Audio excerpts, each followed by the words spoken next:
What? Romeo and Juliet. What? Oh, it's just you. Sorry. I didn't see you there.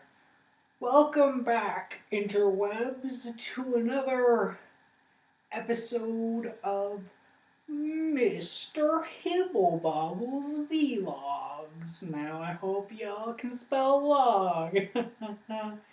Anyway, today we're going to look at one of my favorite classic bits of literature, Pride and Prejudice. And you can see the cover there. It's got Mr. Darcy there. So, Pride and Prejudice is a thrilling adventure tale that follows young pirate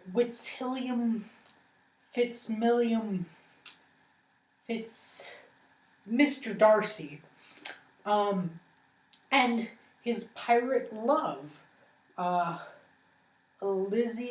Lydia Bennet. So basically, Fitzwilliam and his best friend Charlie Bingley, it's a weird name, pirate name, you know how those pirates are.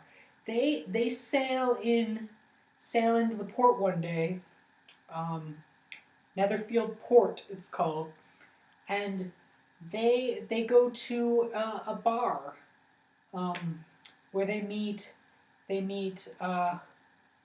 Lydia Bennet and her sister Jane Eyre, and basically Mr.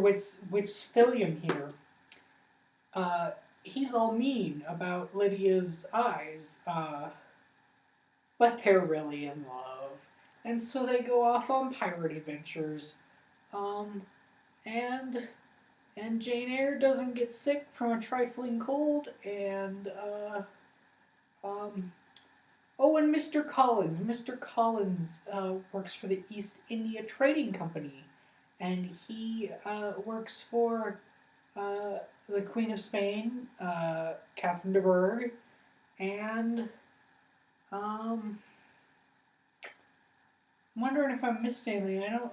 It's basically a good old-fashioned piratey tale. One of my favorites. I cannot recommend it enough. Well, that's all for today's vlog. I hope you all come back next week for a little more edgema learning. It's a term I came up with. And maybe we'll talk about some more classical literary books or some art or something else, because you're here for the learning, and as always, I hope y'all can spell log. I'll see you next time. This has been Mr. Hibble Bobble. That's Hi.